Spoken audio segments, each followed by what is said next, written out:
Santa here. You know, the true spirit of Christmas is giving, and my friend Danny McGee knows that very well. His annual toy run with the Agape Projects helps bring joy to children who need it most. But to reach this year's $80,000 goal, we need everyone's help. So grab your cocoa, hop online, and make your donation at theagapeprojects.org. Together, let's fill hearts and stockings with love.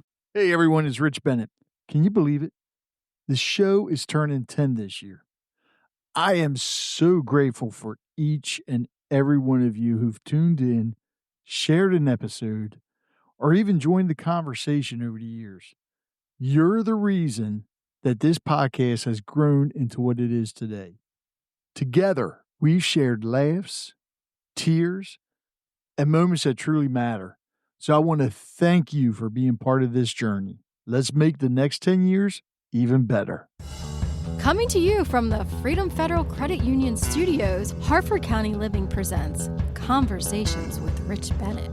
Slow pitch It's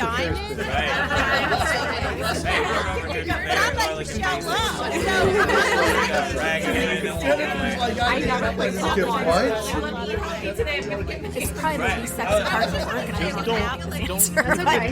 No. The truth is it time for the welcome to? Yeah. if you want to. Okay. Well, welcome to Conversations with Rich Bennett. I'm not Rich Bennett. I'm Dan Bennett. I'm his son, but he's here. And so is my good union brother here, Senator Cory McCray. This is an introduction that was written by the man to my right. So if it's good, credit him. If it's bad, you can blame me. What if the most powerful cheat code for a good life isn't luck or a 4-year degree? It's a paid apprenticeship that rewires your future. Today's guest grew up in Baltimore City, bumped up against the juvenile justice system, and found his way forward with a union card, a tool belt, and a mission. He went from electrical apprentice to business owner to the Maryland State Senate, still the only member of the General Assembly who actually completed an apprenticeship. And he's made it his life's work to open that same door for others. Cory V. McCray is a devoted husband and father of 4, a policy champion who fights for working families, and the author of The Apprenticeship That Saved My Life, a candid memoir meets guide that shows exactly how hands-on training, discipline, and real opportunity can transform a kid, a career, and a community. We're diving into the moment that flipped his trajectory, what the trades taught him about leadership, and why apprenticeships aren't a consolation prize, they're a launchpad. If you care about second chances, practical pathways, and building a stronger community from the ground up, you're going to love this conversation with Rich Bennett, Dan Bennett, and Cory McCray. You know what? I might have to just turn everything over to you and change it to Conversations with Danny Bennett. And that's with a fairly sore throat if it's not coming through. Yeah, oh yeah, I was going to say, it's a little, you sound like shit. I had a fun weekend. I'm not sick. I'm not going to elaborate. How a fun weekend gave me a sore throat. Must have been a concert or whatever you were yelling. Soccer games. Oh. Like West Ham losing 3-0. Okay, gotcha. Well, Not all happy. First of all, thanks for coming, man. Appreciate it. And before we get into the book or anything like that, I would tell everybody a little bit about yourself, who you are, growing up, what was it like, and so forth. Well, first, Dan, I just want to say thank you for that introduction. I got to bring you everywhere I go at this point. I'm the one that typed the damn thing up. Yeah, you said wow to what I was reading. He didn't let me get to him. Rich, first, just thank you for your service is the most important thing I can say. Honor, and man. The second thing is like, wow. Is what I was when I heard when I could see what it was being read, I was like, wow. Born and raised in the city of Baltimore, Rich. I graduated from Fairmont Harford right there at Harford and 25th for folks that's familiar with Baltimore City. As Dan has stated, I live with my wife, Demetria. We live in Overly. I live there with my 4 children. I got a Kennedy, Reagan, CJ, and Bryson, 18, 16, 11, and 10. And I tell folks, Rich, by the grace of God, that I had a mom that didn't give up on her son. Good. My mom, after graduating from high school, reached out to the Maryland Department of Labor, asked them for every apprenticeship program in the state of Maryland, had me go fill out applications, and luckily I was able to get accepted into the IBEW International Brotherhood of Electrical Workers, Local 24. Mm-hmm. And you were still in school? at this time? Graduated from high school. And your mother did that? And my mother was the one that showed initiative and Wow. said, hey.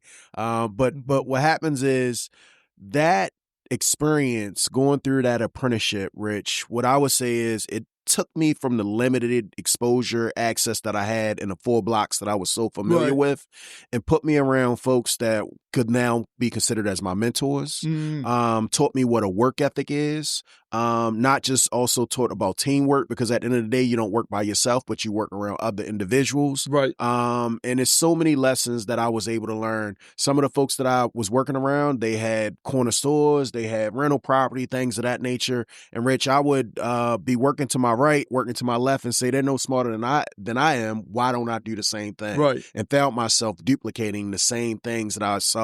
Might not have talked as much as I do right now, but one of the things is I do know how to pay attention, and that's what I was doing in that apprenticeship. Yeah, that's important. I mean, and you mentioned that, especially aligning yourself with those other people.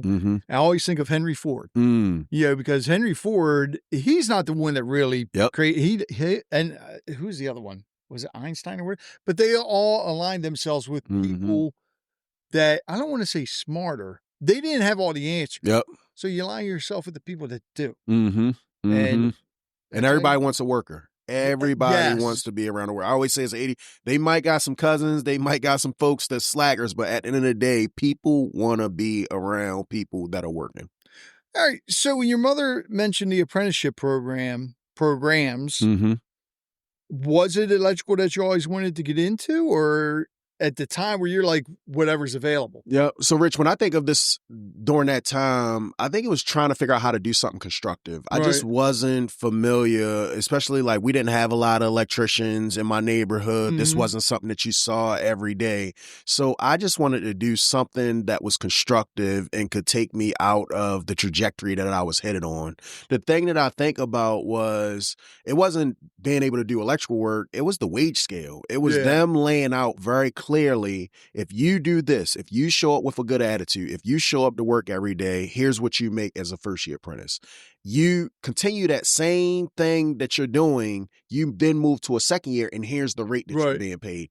And I'm sitting here asking myself the question, Rich, how are they able to first pay that wage? Because I didn't have an understanding at a young age that there are employers that have a business model that value having a trained workforce. And what happens is when you have a trained workforce, your end goal is not to have as much turnover as someone else that may have there. So that's why when you think about the wages from that standpoint, but being able to lay out 5 years and being able to see it a little bit more clear, I thought they were hustling me, if I can be honest with you. I thought that there was some type of gimmick. I thought that it was like, where's the joke? Like somebody coming out the back. But at the end of the day, by the time I got to my third year, I think I could see it a little bit more clear. If you don't mind me asking, what year was this? This is 2003 through 2008 is when I went through the apprenticeship. So $12 is what I started out. I think the first year started out like $21 now. So like $12. I started in 2017. I think it was $15 an hour, and that was around the time when $15 an hour is like a big political selling point on a federal scale. And I'm like, I can do that. I have to drive to Frederick. Like that's the first place I was driving to. But here's the good thing about it. I'll gladly drive out there now for 50 as a journey. Exactly. And we've talked about apprenticeship programs on this a lot, and I'm happy to start. You're seeing some of the schools adopt them now as well. But we'll get into that in a minute. But I think when it comes to apprenticeship programs, there's something that you guys don't have to do as suppose if you go to college and get a degree. And that's paying back that damn loan. For education. It's so huge. I think that when we think about loans just in the country, one of the things that cripple divorce rates, things of that nature, is how do you handle money? And one of the things that I think about is when I was going through that apprenticeship, I'm like, you're going to pay me. You're going to pay me to go to work every day. I'm going to go to school one day every 2 weeks. And you're going to pay me to go to school. I was like, wow, help me understand. Like, where's the camera? And where is the camera? Is all I kept thinking. Oh damn! Like this can't it sounds be real. like it could be a gimmick. Yeah, it could be a gimmick. And I kept thinking to myself, like, I'm getting this education. The only thing I did have to pay for, so I want to be upfront, was my books. And we had this thing. If you get a 93 average, you get your book money. I didn't do well in my first year, Rich. I'll be honest. Like, because my level of seriousness for school, I just didn't apply myself. I found myself as one of them people that had failed 2 tests. So our thing was, if you fail 3 tests, you're out of the program. And I can remember my first year apprentice teacher name was Horace Ellis. And he had asked me the question, well, why don't I see you in our coach class? So the teachers were even going above and beyond because they were offering coach class to folks that may not have understand some of the problem solving or things that we were doing. And you could then catch up from that standpoint. At my 3rd year, I got my book money back. So I did get a 93. Hard as hell to get it there, but like I did get my book money back. So imagine your 3rd year, it being totally free of cost. And I'm with you. When you said that y'all are going to pay me to get an education, that's not reciprocal at a university or community college. Yeah. You're not working typically, or you're working at night or something like that to try to figure it out, try to make ends meet or things of that nature, when we didn't have to go through that, myself and Dan. Reminds me of the military. Somewhat. It's a lived experience. It's a lived experience. Yeah. Exactly. Yep. Damn. We also have challenge coins, just like the military. We do have challenge coins. Okay, you know what the funny thing is? I said to myself, shit, should I bring my challenge coin in case Cory calls me? But I didn't. I didn't bring it because we're not recording in a bar. Okay, so okay. There might not even be. I'll be ready next time. I don't know if you guys do the challenge coins the same way we do in the military or not. Yeah. You know? Sort of. There's a whole other little thing called beans, but that's a whole different can of worms. Yep. We have to bring like an old timer from Local 28 to talk about that one. Okay. All right. So with the apprenticeship program, going through a union, and if I'm wrong, let me know. Yep. But I think the big difference, saying if you're doing it through the union or if you're doing it through a school. I think the big thing that the union teaches you that the school doesn't, and again, correct me if I'm wrong, is discipline. So one of the things that I would say, and I talk about this in the book, so I try to lay out each approach. First, I think that it's good that you go through something. Do I want the Cadillac version? Do I want the Premier version? The Premier version is going through a local union apprenticeship program. And what I do is I lay it out like some of them have split cost model. That wasn't what me and Dan went through. So where the employer will pay 50% or 60%, and then the apprentice has to pay for them to be able to receive that education. That's not what we endure. Then some of them actually have like a full. So you got to remember, if we were ever laid off, I was never laid off as an apprentice, but if I was, I just go back to that school and I don't have to work out a new agreement with an employer. Where if you're non-union, you have that agreement at that time with that respective employer, and you go and find and solicit work, and you still have to think about what does your apprenticeship payments look like to other organizations. Then you have some, and I also talk about this one. This is where it gets a little bit tricky because they take advantage of you. There are folks like myself, I don't know if Dan knew about it, but like, let's say you didn't know about an apprenticeship, but you did get hired for a contractor. What happens then is that you could be working, but you can't receive the schooling part of it. So what they do is they're manipulating the system, because if you never get the schooling part of it, then you aren't matriculating to the next level. So you may be apprentice for 7-8 years out there simply because you didn't do the schooling piece of it. So I try to lay that out, because what happens is if I would have walked in there and I would have went down that direction that I just talked about, I wouldn't have known until I got around someone else. And maybe Dan might have been in his 3rd or 4th year, and then he's explained to me, hey, you should have went through this one, or you should have went through this one, because you would have been getting the schooling part of it too. Wow. Yeah, you can ask questions anytime you want, Dan. Oh, I know. I'm taking it. And earlier you asked a question that I was going to ask when you asked about what year he started. Oh, I'm sorry. I didn't mean to steal your No, question. you're good. Damn. Just thinking. Yeah, I mean, you probably have more questions than I would. Well, I mean, like I said, because we went through the same thing, so I'm happy to interject when I can. But he's answering the same way that I would, but I mean, like I said, I mean, we talked about this a lot. But as a matter of fact, because you were on the one round table, you and Jim, and we talked about it. But I was an apprentice at that time. Oh, that's right. I feel like I would go back in time, and if I looked at myself then, I'd be like, "What are you talking about? You don't know what you're out of your element." With the apprenticeship program for electricians, IBEW 24, right? 24. Yes. How long is the apprenticeship program for? That's a great question because I went through 5 years. You went through 5 Mine years? was 5 years, Okay. and I think And it's for now it still is, but it's going to be 4 years Yep, soon. 4 years is where they're moving to. So you 20 have Wow. and that- 26 DC might already be 4 years. Yeah, and I try to lay that out. They're all Apprenticeships can be a variation of years. So you Right. could find yourself in a 3-year program. You can find yourself in a 5-year program. The norm is probably about 4, but it could be anywhere from 3 to 5 years. Mm-hmm. Tricky question. Tricky question. Yes. So if your mother Uh-huh. did not find this apprenticeship program for Mm-hmm. you, what do you think you'd be doing today? I definitely would not be in this position. I tell folks, and Dan kind of scratched at the surface that I was very heavily engaged in the juvenile system. Mm-hmm. As a juvenile, even in the adult system. And I would even go on to saying, like, I turned 18 over the Baltimore City Jail. So while most folks are experiencing a prom, experiencing a ring dance or graduation, I found myself in a very challenging situation where I was over there with a number of juveniles facing murder, attempted murder, handgun charges, and turning and over what we called it was L section, and then found myself going with the adults. Once I turned 18, I went over to a tier called JI. So yeah. So Wow. in saying that, to your question, what would you be doing if you did not find your way to this? I do believe that there probably would have been 2 alternatives. Which are? Probably not here with you, or probably in a long sentence in someone's holding cell or jail at that time. So Yeah. technically, you could say that the apprenticeship program saves your life. Literally. Mm-hmm. Yeah, literally. Wow. And the funny thing, Rich, is the title is The Apprenticeship That Saved My Life, because it really did. Damn, I forgot about that.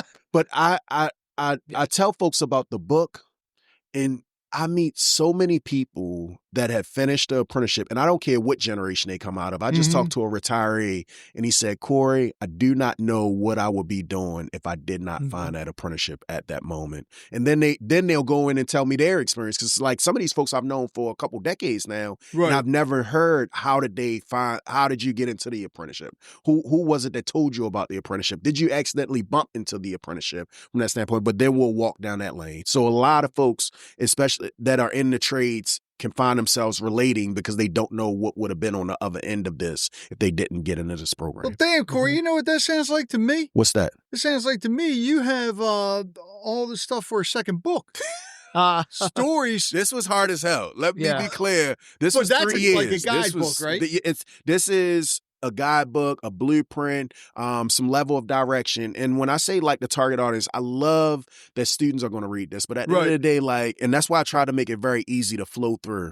But the real people that I really want to dig into it is guidance counselors, teachers, mentors, parents, simply because when you look at the folks in the education system, and I love my teachers. My wife is a teacher. They went through a 4-year institution. Right. So these are the folks that are guiding our young people and giving them direction. And if you ask them, everybody, I don't care if you're Republican, Democrat, everybody loves the word apprenticeship. Oh, yeah. Ask them to articulate 3 sentences on it, though.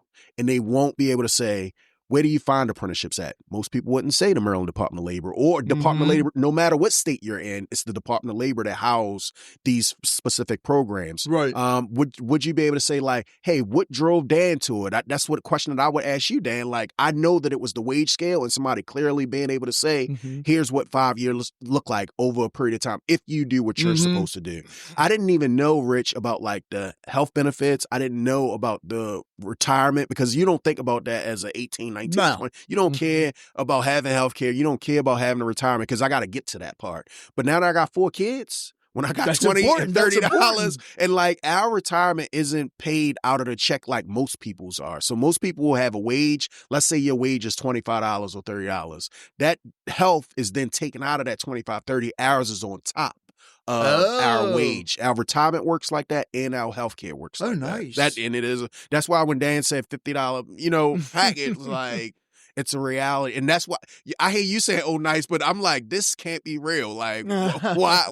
Still to this day. Still, it is a nice system. Somebody wake me up. That is set up, but and it's been a system that's been in place for over 5 decades with the Local 24, and before the Local 24, there was Local 28. But like, this isn't not just, and I don't want to steer everybody to the electrician. I would love for you to be an electrician, but this is the carpenters, this is the painters, this is the roofer, this is the steel workers, this The is trades. any trade. And you find what's happening is people see our system and they're trying to duplicate it. So they're trying to figure out, I see healthcare workers trying to figure out, like, how do we create a apprenticeship style? You see folks in the public sector trying to figure out, like, how do you create this apprenticeship style? And I also tell folks how they go wrong. So what happens, the difference between, this is very important.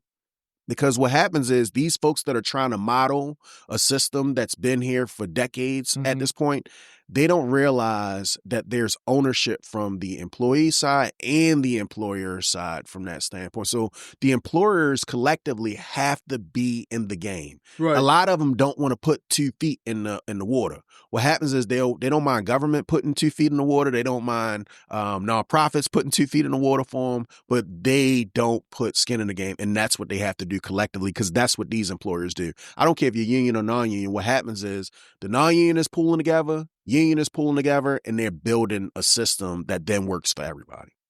Wow.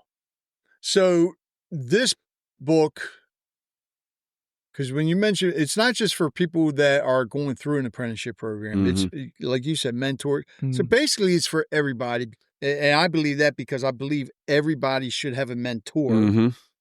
It's actually a chapter in here specifically about mentors. Like, real, okay. Rich, so I do some storytelling because I want to lay it out at such a granular level that anyone can understand. So I'll start with the mentorship chapter. I talk about, folks will say, Cory, well, who was your mentor when you was growing up? And I say, I really didn't have a mentor. And then I realized I did have a mentor. At the end of the day, they were teaching me the best way they knew how to. Right. So I lay out a story about my brother. And I can remember me getting I grew up in an urban jurisdiction, so this does happen. I got my bike took. So I'm like 11, 12 years old. Some bigger kid takes my bike and I go get my big brother.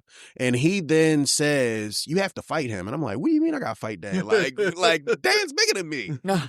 And I'm not taking your bike. Come on.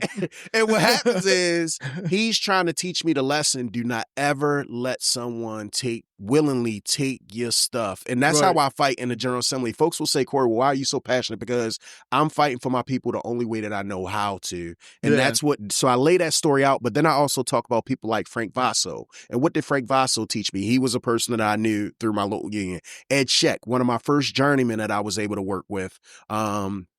But Ed had taught me, like, when I say this guy worked his ass off, when I say how hard he worked, he made me see it so much more clear. And he was not only a journeyman, but sometimes he would run the projects. And Rich, he wouldn't be scared to get in the mud, to get in the trenches with you. And that's what I saw, like, that's leadership. That's a good leader. That's a good, so like, I speak to that piece of it and talk about Ed. I talk about Mike Rowley, who I worked with at Brown and Heim and at Norfolk Grumman when I was working there. So when they start thinking about, like, well, Cory, why'd you buy your first house? It was just through conversations that I was having or hearing conversations with other people and then being able to say, well, Mike taught me this, Frank taught me this, Ed taught me these different versions. And that's why I consider them mentors. But like you said, in every apprenticeship, you're going to find those folks. And Rich, I then have a chapter about working with difficult people. So everybody's not going to be a mentor.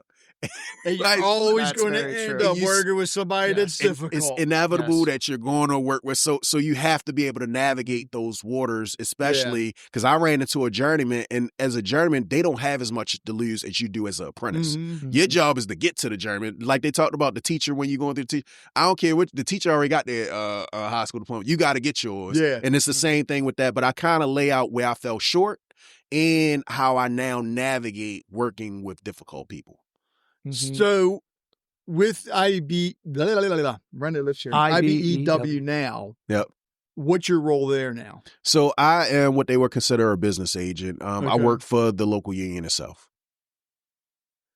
All right, explain what a business is. So explain what because you're right, because like I didn't think about that. Folks in the listening audience is asking the same question. So when a local union, they have what we call a business manager. They're the ones that negotiate contracts. They're the ones that events are held, grievances are taking place, something goes on a job. Then that business manager has a team of folks that are helping them. Our local is over 2,000 members. Damn, you guys are that big? Yeah, so it's closer to 3,000. Yeah, good point. So it's huge. So it's a We big swore- local. We swore in another 91 members at the Yeah. last meeting. So making sure that our That's local awesome. union members are serviced in the way that they're supposed to be serviced, whether that's through grievances, whether that's through contracts, whether that's through organizing, Mhm. whatever that is, and that's one of my responsibilities. I hope I articulated it right. No, you did. That's because a lot of people don't realize, they think just you go through the apprenticeship program, well, then you're just working out in the field all the Mhm, time. But no, with a union, and I only know this from my father being in the steelworkers union, Nice. there's different positions that need to be filled. Mhm. Those contracts have to be worked out all the Yep. time. Yep. There's the lobbying and everything. Yep. There's so Yep. many different things that people don't realize that. Mhm. But I think that's what makes it fun. Yeah. Yeah. I tell folks, And we that- all start as just electricians. and we Yeah. all started as just electricians. I can remember asking me to come into the office, and at the end of the day, like, what's the worst? Like, I go back and work with my tools. I was like, oh, that's fun. You know what I mean? Like, I Yeah. can do that, So, like, at the end of the day, what I would tell these young folks is try new things. Walk to the things that you're uncomfortable with, because that's what I feel like true living is. That's what I feel like living to your full purpose is from that standpoint. And when I think about, like, at some point, Rich, I started to question, well, how did this happen? How do we have these wages? How do we have this healthcare? How do we have these benefits? And I realized there were people before me that were fighting for the same thing. And now I'm so engaged. I serve as the vice president in my local, but I serve and I give back so much because I want to preserve it. I do not know if it's my son. I don't know if it's my nephew. I don't know if it's my grandson, granddaughter that may want the same opportunity that I was given back in 2003, going through it 2008. And I have to keep that going. And I think that it's a number of us in the local union, Dan included, like, that feel the same way. I've been given a gift. How do I make sure that I preserve that gift for the next generation? You said, or Dan said, there's what, 3,000, almost It's close to 3,000 people now? 3,000, yeah. All We're right, getting so there, when yeah. you went in, how many were in just We your were local alone? Do you remember? it's topsy-turvy, but I've only see it teeter. Like, the peak at one point in time, the highest prior to right now is like 2,200. Okay. And that was probably back in 11 and 12. If I can remember right, the economy is like about to break. Like, Right. housing had fell apart, but like it was doing really good. We had Aberdeen at that point in time. So Aberdeen Brack was just getting started.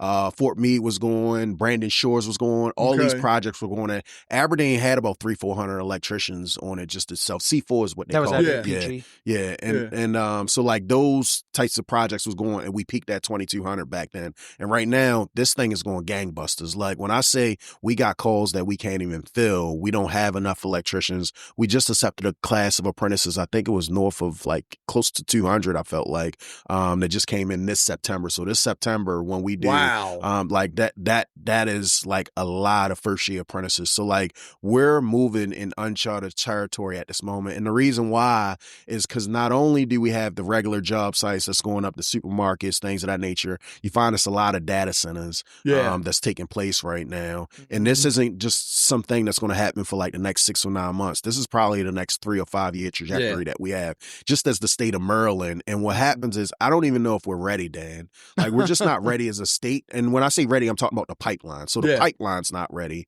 And what happens is you're going to find folks from Delaware, PA, that'll come here to Maryland, and I don't want to say extract resources from our economy, but we could have did a better job of making sure that pipeline, so we can have folks, Baltimore City, Harford County, things of that nature, being able to get those tax dollars. How many different locals are in Maryland? We've got 24 is us, 70 is like an outside local, 410 is BGE. What's an outside local? What's that mean? Like Linemen. The people that work on the BG. We're folks. indoor wiremen. Oh, okay. We got 2 we're more. not getting up in those. You got a couple trucks. more. That's too scary. Yeah. Yes. 26 is 26. DC. Yeah. So like Montgomery, I want to say Prince George's, 317. 307. You got 307. 307 is Western Maryland. Yeah. And There might be a couple more. Then you got like folks that do like television. That's IBEW. You have some folks that are down at North Grumman. That's IBEW. Mm-hmm. So the IBEW is 1501. Some of them are buddies. Yeah, Wait a minute, back up. What do you mean television? So IBEW represents electrician, but they also represent some government workers. They also represent line workers. They also represent folks that do cable. So you're installing I think IBEW television cable, television itself. I think IBEW even represents a Starbucks somewhere. I think or a coffee shop of some sort. Yeah. Yeah. So our responsibility is to organize unorganized workers. Mm-hmm. Oh, wow. Yep. Damn. Okay. So now, since you joined, are you, because I do believe the word is getting out there more about apprenticeship programs. Are you I seeing agree. it blow I up? agree. I think that what happens, we went through a point in time where everybody was being pushed in a university or community college. And that's unfortunate because our responsibility is to make sure that Rich is going through high school, that Rich is supposed to know about every viable career path. And I consider us viable as a career Very path. much so, yeah. And what happens is, I think that we realized in history, this just wasn't happening in the state of Maryland. This is across the country that we went through this phase. And now I think that folks are realizing everybody's not going to go there. And what happens is the folks that are walking away with this debt and not able to find a job afterwards are also saying, I don't feel like they feel like they got the short end of the stick from that standpoint. And now folks are having a real conversation about what else is out there. And I actually think like the way we look at education is about to change. As this generation that's in front of us is looking at how do you do things faster, they're looking at the debt that accumulates with it. They're going to have a greater expectation of these universities to be able to perform a little bit quicker and get them at a faster pace so they can get to the occupation. Well, and the thing is, too, when you go to a lot of these people that go to college afterwards to get that degree, the percentage is very low, but how many of them actually stay in that field? Yeah, or even finish, which is, they can't stay in the field because they're paying back the loans more and more. It's a cycle. But we always talk about it all the time. The trades are hurting. One of my best friends is in the HVAC field.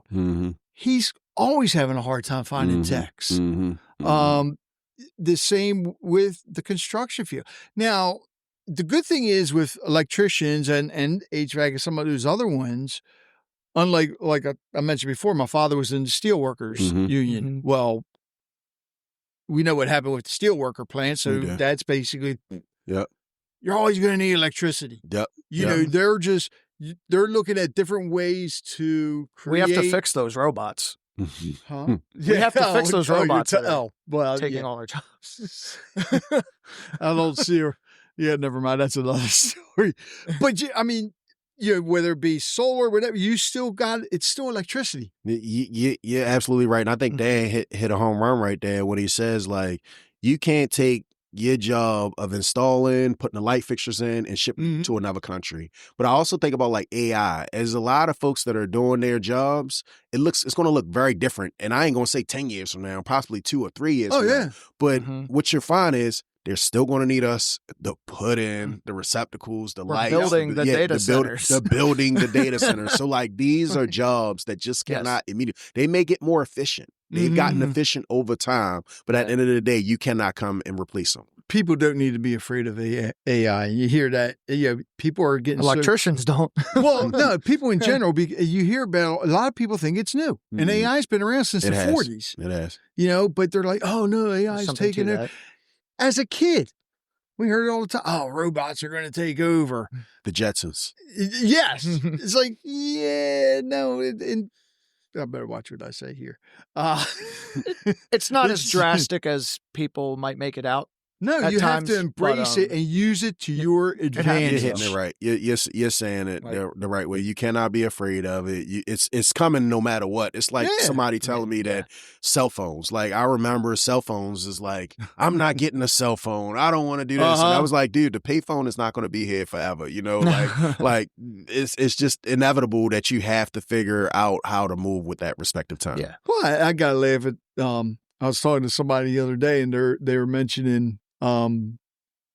and she's not in here, so I can say it. Alexa. Alexa. I was, because I'm giving one of those away. I like to give the Alexa things away when I do giveaways for the podcast. Mm-hmm. And somebody said, "Oh, we don't want that in our house because they can listen to you." Don't you guys have the cameras, the doorbell cameras? I don't want an Alexa. TVs, the phones, internet in your house. Guess what? They're listening. It doesn't matter what you think. No, you're right. All the smart devices. They're very smart. All right. So with the book, Mm-hmm. what was the hard? You said it took 3 years to write. What was the hardest part about writing it? Rich, one of the things that I would say is that I'm not in the book space, but I do love walking towards things that I've never done before. I just feel like it's so fulfilling. But mine's was being able to understand like the book industry, how to write a book proposal, understand literary agents, understand the publishing space.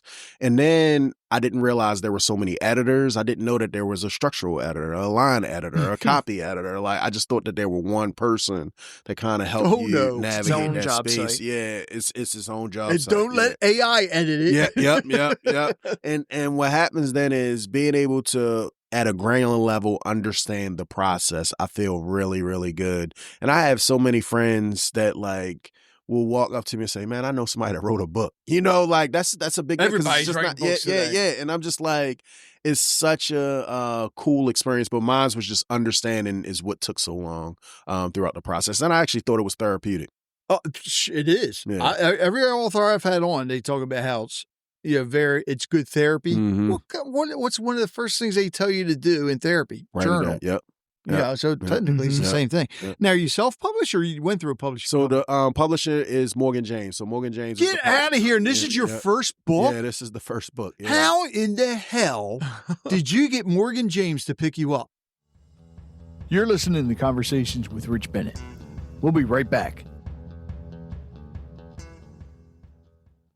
I've got to share something with you. If you're in Maryland and thinking about real estate, you've got to check out Daniel McGee and the Victory Team. A close friend of mine sold their house with them, and honestly, I was blown away by the smoothness of the process and the level of care they received. And it's not just them. Several others in my circle have had similar experiences. Daniel and his team have this personal touch that's just so rare these days. They actually listen and tailor their services to fit exactly what you need. And with fees way lower than the industry standard, you really feel like you're getting luxury service without that hefty price tag. So whether you're buying or selling, go to victoryteamsells.com and get started with Daniel McGee and his incredible team. Believe me, with them, it's not just a transaction, it's a relationship. You know what? I utilize my resources as what you taught. So I do know some folks that have written books. Okay. And what happens is I reached out to my buddy Chris Wilson. He had tied me in with his agent, and Michael Tubbs, he had tied me in with his agent. And Rich, I'll be honest, I faced some very tough criticism. Oh, yeah. So what happens is like, and I know how to overcome adversity, and I know mentally how, but I'm telling you, it sat me down. But it ended up being a value add, some of the things they were saying from that standpoint. But I'll credit my friend Celinda Lake. She has written 2 books, and she was the one that introduced me and made that introduction to Morgan James. So I'm forever grateful for. Yeah. Yeah, because like I said, a lot of authors I've talked to, the biggest thing you always hear is they got to have an agent in order for a publisher to pick them up. And then the publishers are like, well, they got to have an agent. It's like back and forth. It's definitely Morgan James is a big publishing it's company. A space that like you just, you gotta, I don't want to say have relationships, but you have to, I'll say this, you got to keep walking towards it. Yeah. Eventually you will figure it out from that standpoint. I think one of the things is people get deterred because they just get there, they get to a stuck place and they stop. Don't stop. And I think that's what I've learned in life. I've ran some hard campaigns, from a Senate campaign to a House campaign. But even when I thought that everybody wasn't with me, I still had to fight through that. And we ended up persevering. Running a campaign to launch a book is a lot hard. And for those of you listening, we're recording this on August 21st. Yes. And the book comes out in September 30th. September They- 30th. There's some milestones that I just hit, so I'll tell you this one and share some news that I haven't shared with many people. Today, the first event at the main library that'll happen the night of the 29th is already sold out. So they said Nice. 500. They got capacity. They've already sold the 500. They already got the 500 tickets out the door, and they was like, "Look, we hit capacity." So I had to call the second menu, and I didn't want to do them on top of each other, but we're doing a second menu in Baltimore. To be able to make sure that it's still 30 days, 30 plus days. And I was like, I didn't think that would happen. And then the other piece was, Rich, that every couple weeks I'll check the pre-order book sales, and there were already 4,500 books that have been pre-ordered, which is pretty cool. Like, this is a hell of a these are things that I just didn't see. And like when I just feel like every day that I wake up, Rich, Dan, I'm always trying my best to think about, like, how do I make the most of the time, the little bit of time that we're given here on this earth, and always trying to think about, like, how do you scale impact? How do you add value into others? And this is like a unique moment that I stand in with this book to be able to share it, like I said, with guidance counselors, parents, mentors, because they're trying to figure it out like my mother was trying to figure it out, and be able to say, hey, here's a clear path, here's a guidebook, here's a framework, here's a blueprint that you can easily read and then be able to articulate to that young man or young woman you're trying to help give direction to. 4,500. 4,500, man. That's crazy. awesome. That's That's good. nuts. Well, you know what? I like that because that's more than our membership. So clearly there's people Well, outside of what we already know, what we already do. I mean, I already pre-ordered mine. Yep. I think I pre-ordered mine through Barnes & Noble, but I Okay. saw that you're also doing what? Goodreads, and that's through Snug That's Books. awesome. I go to Zeke's like every weekend. So I also go to Snug Thomas Books. is my guy. So I might have to Katie get a with Snug second one. Books. Yep. That's another thing too. Is it's very cool to be able to like boost the local economy. Like, I've been able to meet so many great bookstores. Katie over there at Snug Books, you just reference her, and sit down with them for a couple hours to be able to understand, how can I help you? Yeah. While I stand in this unique moment, at the end of the day, like, I want to make sure that I give a platform to all of the folks that's doing this great stuff. And our local bookstores are doing some phenomenal work from that standpoint. We need more of them. And we need more of them. The Ivy Bookstore, I didn't even know you could do like signed author copies. So what they did was they said, everybody that pre-orders from the Ivy will get a signed author copy, and we'll make sure that they go out. We're going to bring you in a couple days before September 30th.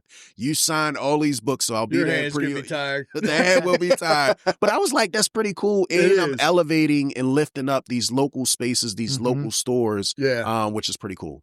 That is awesome. Yeah. Well, and the good thing with your book, because all authors say the hardest part about releasing, when the book's released and even pre-order, is the marketing. You got a lot of brothers and sisters behind you that are helping you market, showing me man. a lot of love. When I say folks in the IBEW from across the country, I just did a podcast with Keisha, who's also an electrician that does a podcast, and she had found out like on LinkedIn, she was like, he's out of the IBEW, I'm out of the IBEW, and like we just linked up from that standpoint. So like when we think about it, we're over 1 million members across the country and Canada. Damn. So like that is pretty cool that my brothers and sisters are lifting this up. And one of the things that I think about when I went on the internet to try to find like who's having a conversation with the folks that are not familiar with our industry and helping to shape, I couldn't find any books.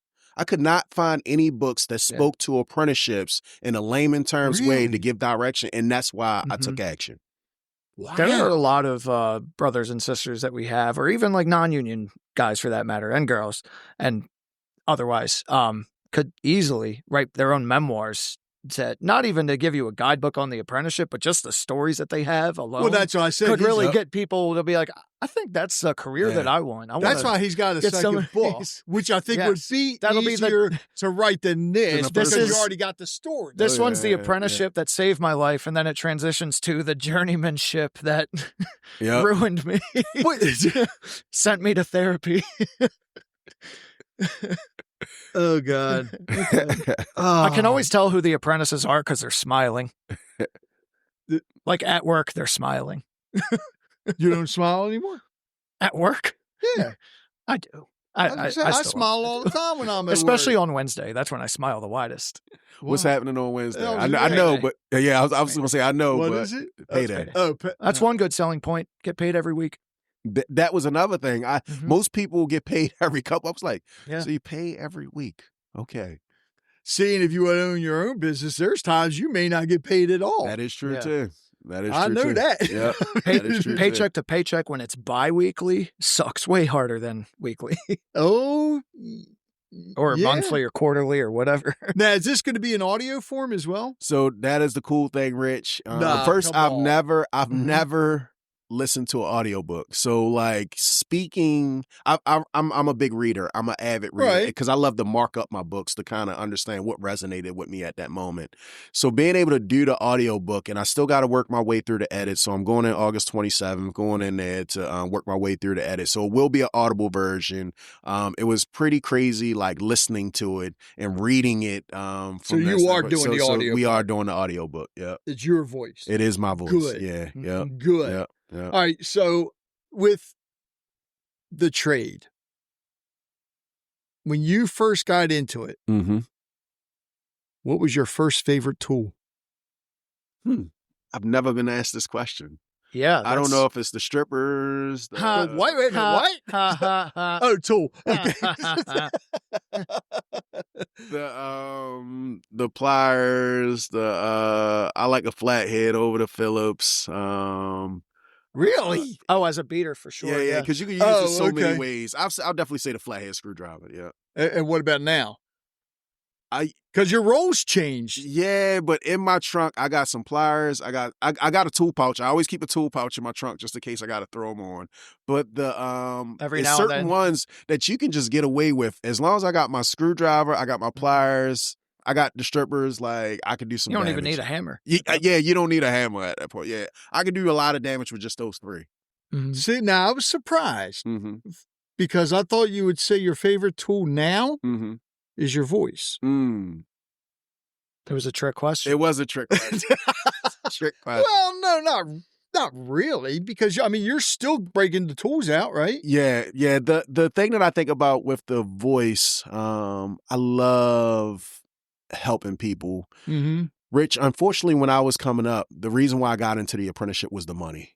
And I realized when I look to my left and to my right, like the true measure of success, or how I would define it, is how many people can you get across that finish line with you? Yeah. So when you speak towards the voice piece of it, like service, and people just don't know the secret. The secret is the more you give, the more comes back. It comes back tenfold. Thank you. And like most people don't know that. And I'm like, they're like, well, Cory, why are you always doing? Because what happens is I'm always blessed. I tell folks I'm blessed 10 times over is what I usually say. But what happens is I use my voice, just try my best for good, but more importantly, to lift other folks up. Similar to what we were doing with Ivy, similar to what we were doing with Snugs, things of that nature. It's like how you elevate. And it's such a good space when you can just sit here when it's 3 instead of 1. Mm-hmm. Throughout the years, mentors change. Mm. We always have different mentors. Very much so. I've had several, Mhm. and a lot of them today I never even thought of. I didn't even know years ago. Mhm. So today, because I think when you were younger, who was it? You say I always say my brother. Your It was brother, pretty much, that's right. it was the older folks in my neighborhood that I grew up with that, might not have always been doing the right thing, but was trying their best to get me to fully understand, like, here's how you move Okay. through life. as an authorpreneur. Yeah. Who was your big? Oh, it's true. I mean, that's Authorpreneur. That's the first time I heard it, but it's good. It is good. As an author, it is a business. You're trying to sell your book. Yep. It's true. Authorpreneur. Mhm. I like it. Who, when it comes to that, who would you say your biggest mentor is? It was a young man, Chris Wilson. We Chris is- had went through a number of the similar channels. Now he had grew up on the DC side of Maryland, and he's about 3 or 4 years older than me.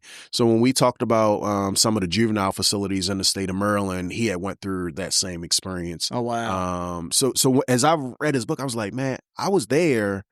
But then I was thinking like he was 3, 4 years older than me, so we wouldn't have ran across each other's path, but very, very similar stories. Right. Just trying to figure it out. Unfortunately, he took a deeper turn because he ended up in an adult system and giving up about 10, 12 years of his life. So Wow. so that then but what happens is he came home. And Rich, I can remember when Chris came home. So I can remember him just returning home. but he had such a burst of energy and like such a level of determination in such a short time period. His book came out back in 2020. So to see him, so to see him at this moment and being able to ask him for advice, like this is the person, hey, help me understand, what did you do in this situation? But he's been such a great mentor, helping me navigate some of the spaces. Also just saying like, don't be afraid. Don't try new things. Like if they got that, you can get that too. Because what happens is when you see yourself, you don't always see yourself as this. You see yourself in this space and like, this is how I was supposed to move. When I found out that we sold 4,500, I was like, man, I was thinking 1,000 or 2,000, you know, but then I'm like, how the hell did you do that? You know, and when I got... It's overwhelming, man. It is a lot to take in. When they told me the first event was sold out, I actually said, can you give me your phone number at the main library so that I could talk to you and get an understanding of like, what do you mean by sold out? How does sold out happen? What is the number for sold out? Because that doesn't feel real. And like, so that's what I'm kind of going through and churning through at this moment is a lot of these first as an author, but first as I didn't set my goal. And that's what I tell these young folks. When I tell them and I speak to them, I said, dream about the things that's unimaginable. The stuff that I was telling you, and I'm excited when I say it to you, is because I couldn't even see it.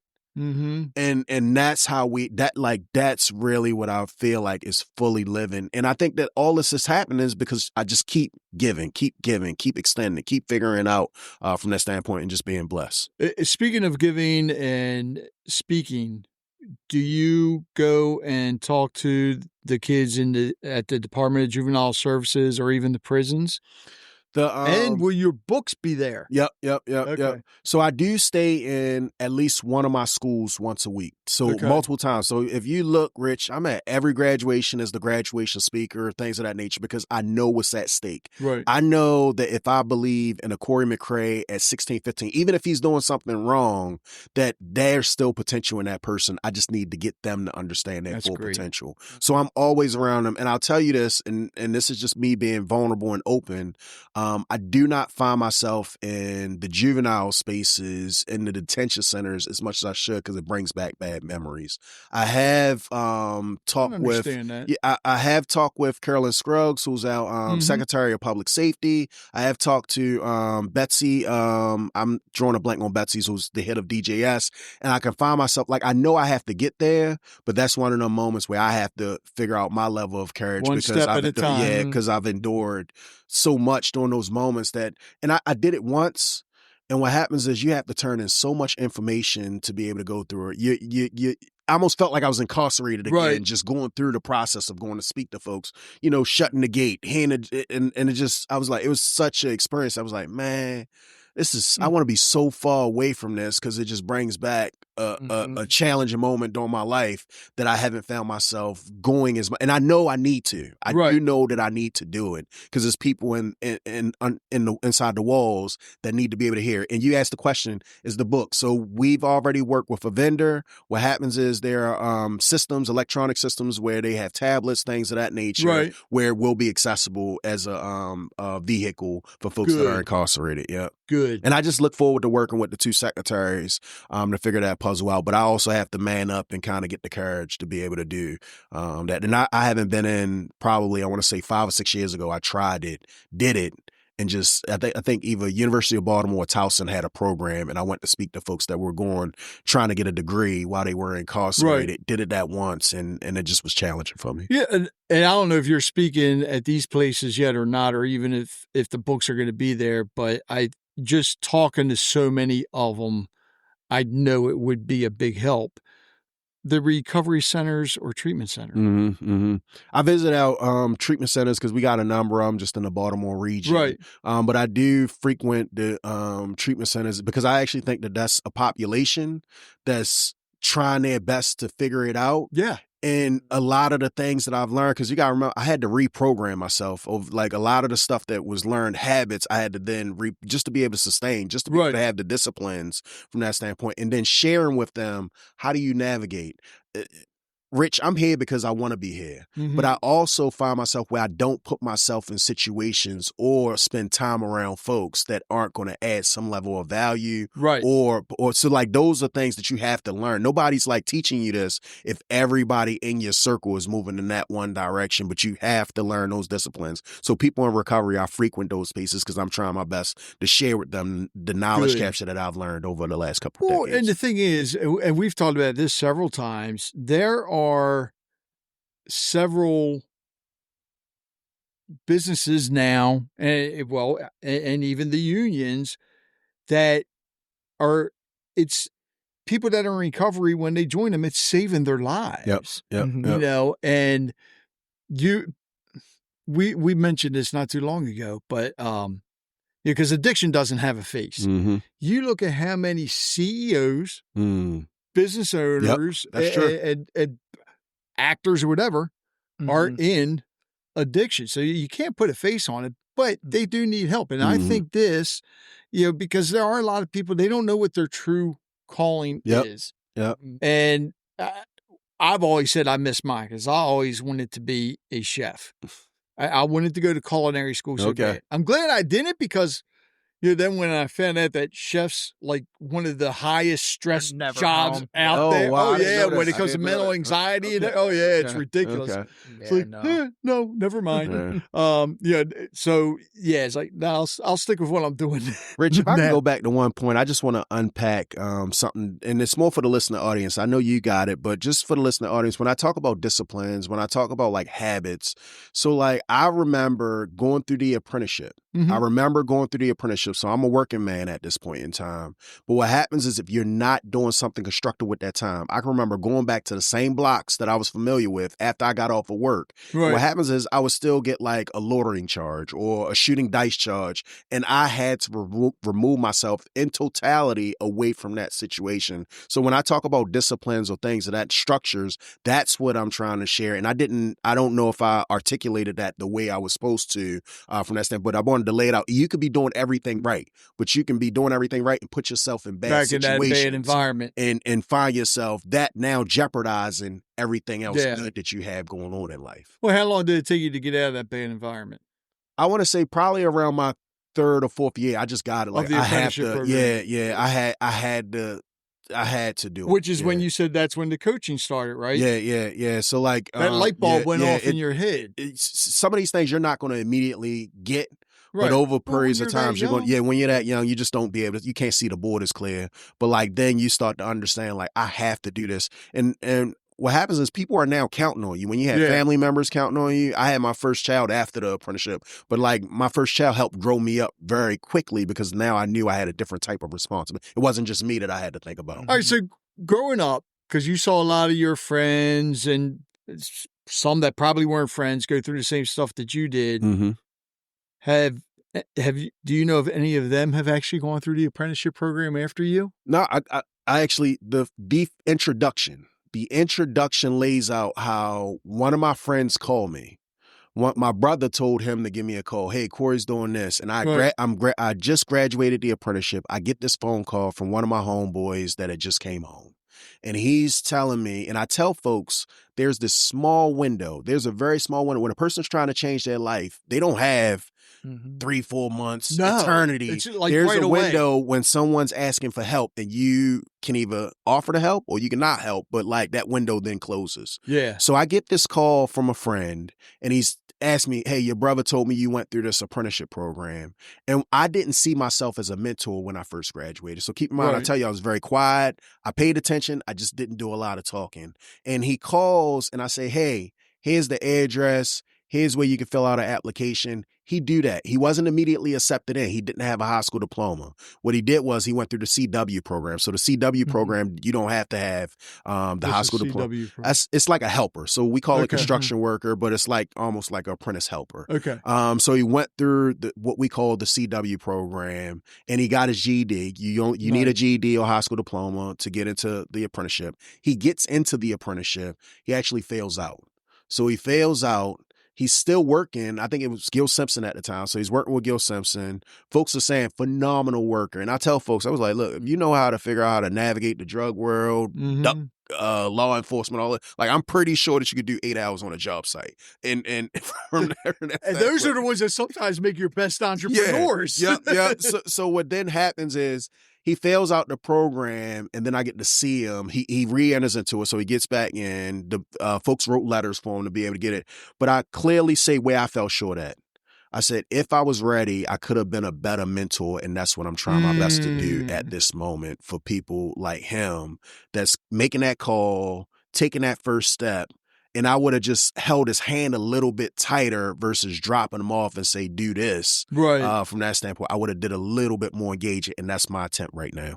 Do you know how he's doing now? Oh, he graduated. Did he? He's doing well. I see him in the local. I feel real good about it. And it ain't just him. It's a number of folks that will call and say, hey, how do you find out about this that I've grown up with? And they're not just in the electricians. I got one friend that's in the plumbers and steam fitters. And I'm telling you, like, folks will say, they just didn't do the book part. They were like, man, Cory, I'm so glad that you did it because, like, this shifted my trajectory too. That's awesome, man. Yep. See, so now you are helping. But you done pretty much pulled every chapter. You done went to mentors. You done went to difficult people. You done went to, like, if you had a friend that went through it. So, like, I can't wait to get this because I love being a mentor. Yep. And I love my mentors as well. Yep. Same here. But you learn so much, and I just love learning. And you get there faster. You get there faster because you can cheat the mistakes that they're telling you not to make. Yep. If you're listening. If you value. That's the big thing. If you're listening. Listen. Yeah. So. And if there's another thing too, and I'm sure you guys run into this all the time, especially being electricians, you run into a problem sometimes and you can't solve it. But you're determined to solve it because it's a challenge. Yep. And a lot of that is really the difference between an apprentice and a journeyman. Like, there's plenty of apprentices who can do the same job that a journeyman does, but once it goes wrong, like, we get paid, I guess we get paid more for our experience rather than the task at hand, you know. An apprentice or a journeyman could easily be tasked with wire up that receptacle, push a broom around for 2 hours, wire up this switchgear for me. But, like, going through the apprenticeship teaches you a lot of how to improvise when shit hits the fan and things go wrong. It's one of the valuable skills that gets more solidified with you. Because, I mean, I already knew improvisation from being a musician, but then, like, this is like an actual mechanical skill. Well, so is an instrument, I guess. I'll tell you one thing, the union keeps my son busy because I can never get him over to my house to help do electrical work for me. Unless I offer food or drink or something. It's a good moment right now. Like, we stand in a very unique space across the country. Like, a lot of locals are dealing with this challenge, but it's a good challenge. Well, Dan, you have any more questions before I get to my last question? Oh, I did think of one. Yeah. One? Yeah, I mean, several, but were there any apprentices that went through the program with you at that time? Like, you said that you made a big change in third years when you got your house. Were there any who had, like, that similar trajectory alongside you who might have also gotten a new house or a new car or, new boo, whatever, new kid? I mean, it happens. Like, we all way different age brackets. I'm going to tell you something right now, son. You get a new boo, I'm going to kick your ass. No. Well, I did in the apprenticeship. I met Stephanie when I was a first year. Oh, well. Oh, okay. Yeah. Like, when I first got in, I had just been dumped. I was kind of miserable. I mean, I could say it saved my life too, just for different reasons and different outcomes. Okay. But what I was getting at is, are there apprentices who became, like, lifelong friends and brothers with you, who you could also consider your mentors? Yeah, I would definitely say my class, I had a phenomenal class, and I think that's the best thing about the brotherhood is like, those folks that you go through that apprenticeship with, like, you're traveling that journey. That 5 years is with them. And I'm going to lean into one that stuck out. You know him, Dan. His name is Jerome Miller. I give him thanks and praise at the end. He's our financial secretary for our local union. Rich, I'm not witty, and Jerome can, like, 3 seconds. He has a joke. He has this. He has so he that. could be a stand-up comedian. He could be a stand-up comedian. And I can remember Jerome was brilliant. Like, Jerome was pretty smart. He went to the school Poly. Poly's a big deal in Baltimore. And what happens is Jerome had failed the first 2. So while I talk about me failing 2 tests during my first year, he failed the first 2.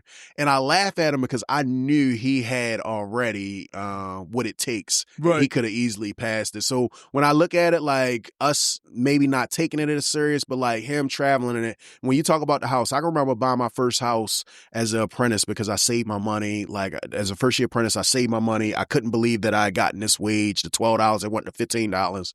But what happens is a number of my classmates had saw me. I think I was, every year that we got a raise, I bought a house. And what then happens, they would see you and they would say the same thing I was saying about them, that journeyman. Man, if Cory can do it, I can do it too. So I can remember Jerome picking up the house on Orlando probably right before we were about to top out. Simply because it's like, you're not going to keep letting Rich keep showing me. And they're just around you too much. It's inevitable for something to kind of peel off. I can remember my buddy Dave. He just started his own company from that standpoint. I can remember when he first, and a lot of them would call me and say, hey, because sometimes you don't have people in your family that have done this. So now you got to figure out, like, who do I know that know about home inspections, that know about finding the right realtor, that know about like these types of different things, and then they're just duplicating the process. Actually, I do have a question for you. I just because you hear about people that go through the apprenticeship program, they're members of the union and everything, and you just mentioned that the one guy started his own business. So how, if somebody would go and start their own business, how do they make the business part of the union? Yep. So what Dave had did, so Dave Martin was in my class. He was working for the company. I think he had worked his way up. He was a foreman, things of that nature. And what happens is you're then learning these other technical skills that it takes to run the respective business. He had did a lot of side work during that time as he's working for the other contractor. And then eventually he figures out how to go out on his own. And then he came in and he was what we call a signatory contractor. So now he has an agreement with the local union to say that I'm going to pick my manpower up from the local union. Why would something like that benefit, Dave, when you're thinking about healthcare? Yeah. So like, because we have a self-funded system, it now benefits the employer for being able to join, especially a small contractor that may have 3 or 5 employees, to be able to join a big system from that standpoint. Retirement. So let's say the business doesn't go well. I pray that it does go well, but he's still paying into his annuity. He's still paying into his pension and thinking about those types of things from that standpoint. And he's doing that for his employees that work for him. So like, that's how Dave Martin had got an education from the JTC, eventually worked his way through the company. I can't remember. I think it might have been with Free State, but worked his way through the company, learning other technical skills. Everybody don't want to venture off and be a senator or a delegate or entrepreneur or a company or own an electrical company. But he did want to do that. And he had learned all those skills over a period of time, went out on his own for a period of time, and then came back home and became a signatory contractor. All right. So let's say my business becomes part of the union. Does this mean my employees are members of the union, even the secretaries and all that? So, or did they have to go through the program? You're getting through the technical piece of it. So, like, if they are an electrician, yes, they will be a part of the labor union. So they will get what we call organized in from that standpoint. We've done that before, because we also do data work. And when I say data, I mean like telecom. But there have been contractors that have had employees that didn't go through our school and that then become members. Now, when you get to the clerical staff, this is where it gets a little bit tricky because you're getting into the weeds of it. So there are different classifications of employees. So you have some folks that we consider management. So management is a different tier, but also clerical is a different tier too. Makes sense. So they may belong to like a OPIU or different things like that. But the folks that are out there in the field for the company would be able to be a part of our labor union. Office professional, employees, international. You said that, and all of a sudden the song "What's Up with OPP" and just jumped in my head. Yeah. With the acronym, like I made it seem like everybody in the listening audience. That's all right. I do it all the time. When I was in the IT field, I'd be talking to people dropping the terms, and they're like, Yep. What? Yeah. It's like a whole other language. something very, before I get to my last question, something very You've been at the important. last question like 4 questions ago, Dan. I'm just making, I'm messing with you. I'm messing with you, Rich. Oh, did you have another question? I'm sorry. No, but I could do this all day. Oh, I got like I got to Captain pick your America. sister up from work, so I can't. Nah, she can walk. Something very important. Tell everybody the website and how they can get the book. Okay. You'll laugh at this, Rich. I call it the Apprenticeship Cheat Code. So the I love it. apprenticeshipcheatcode.com is how you find the book. It's all vehicles. Please go to local bookstores. It's on Amazon, Barnes and Nobles, Books A Million, wherever you want to find the book at, you'll be able to find it and be able to pre-order from that standpoint. But I look at it as the cheat code because you're sharing all the information. Right. Anything that I know is in that specific book, and trying my best, like I said, in layman's terms, not the way you have to stress your brain trying to figure out what I'm saying, exactly how we were on the show, articulating that through a reading experience that you can keep coming back to. You can keep coming back to and saying, hey, what was it that drove the wage structure? Being able to clearly articulate why was some of the benefits? Being able to have some level of mentorship. How do you navigate difficult people? Who's some of the folks and some of the experiences that he's enduring while he's going through this process? We laid out some of the benefits of the premier with a union apprenticeship versus what is a non-union apprenticeship. We dig into pre-apprenticeship. Who needs pre-apprenticeship versus why you can just go directly to the labor union and be able to fill out the application, laying out all those different spaces in a very quick way, 10 chapters plus an introduction that you can have as a reference in a guidebook. So those of you listening, when you purchase the book, after you read it, make sure you leave a full review, whether it be on Please do. Goodreads, Yep. Amazon, wherever. Yep. And then don't pass the book on. Instead, because it's a guidebook, you want to keep it. Purchase it for other people that you know. Matter of fact, I'm going to challenge you now. If you know of any recovery centers, any schools, wherever, purchase it for them and give it to them as well. All right. You know how this works. I told you before we started. I might have to have fun with this. Should I let Danny do one too? Danny should do one. All right, Danny pick should do Danny, one. we'll do you first. Pick a number between 1 and 100 and tell me why you picked that number after I look for the question. Well, I'm looking for the question. 23. I'll let you guess why. Why a boring one?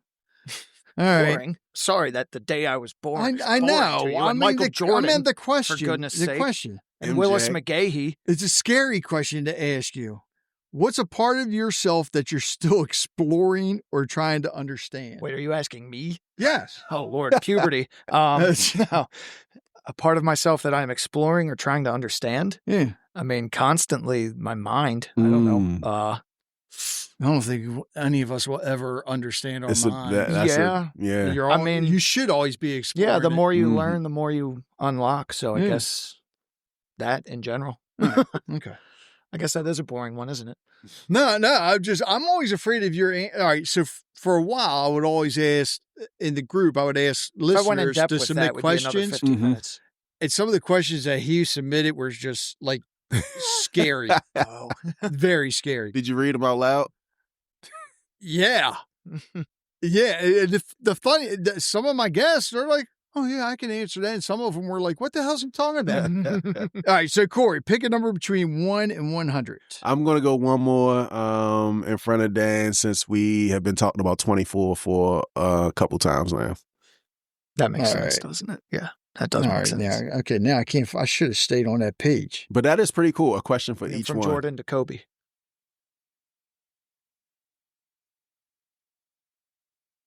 Damn. This lines up with what we've been talking about Hmm. in a way. What's something you've come to appreciate more as you've gotten older?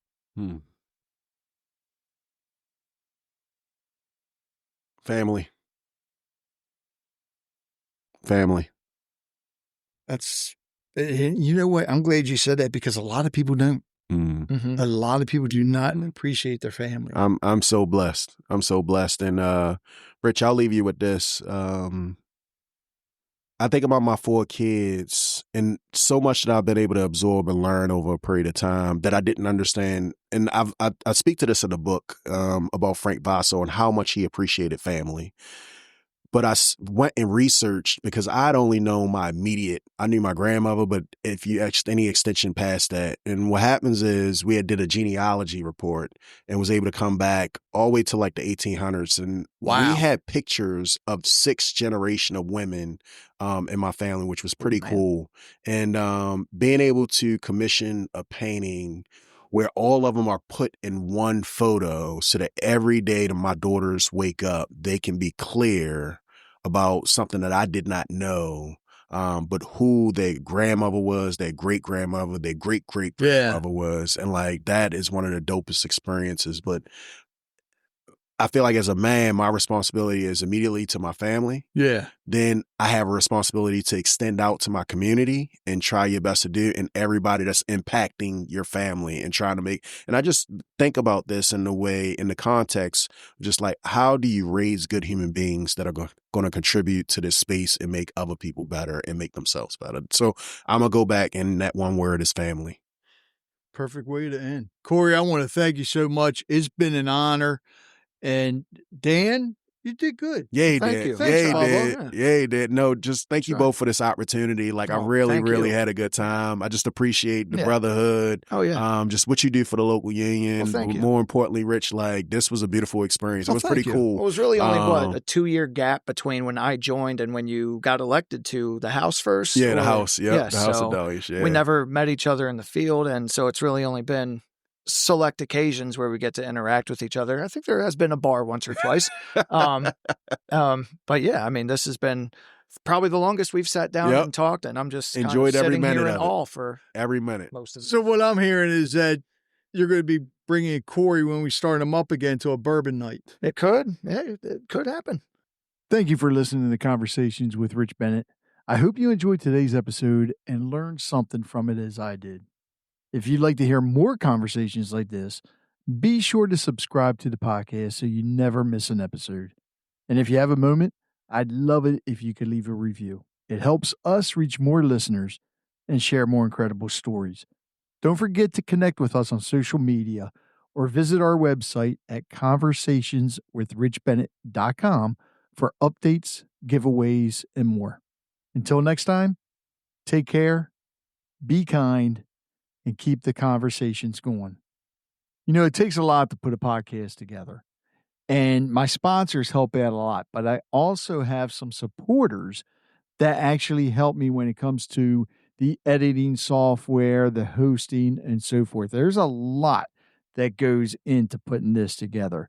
So I want to thank them. And if you can, please visit their websites, visit their businesses, support them however you can. So please visit the following. Full Circle Boards. Nobody does charcuterie like Full Circle Boards. Visit them at fullcircleboards.com. Sincerely Sawyer Photography. Live in the moment. They'll capture it. Visit them at sincerelysawyer.com. The Harford County Health Department can help eligible pregnant women and children with low to average incomes get free health insurance through the Maryland Children's Health Program. Call 410-877-1040. That's 410-877-1040.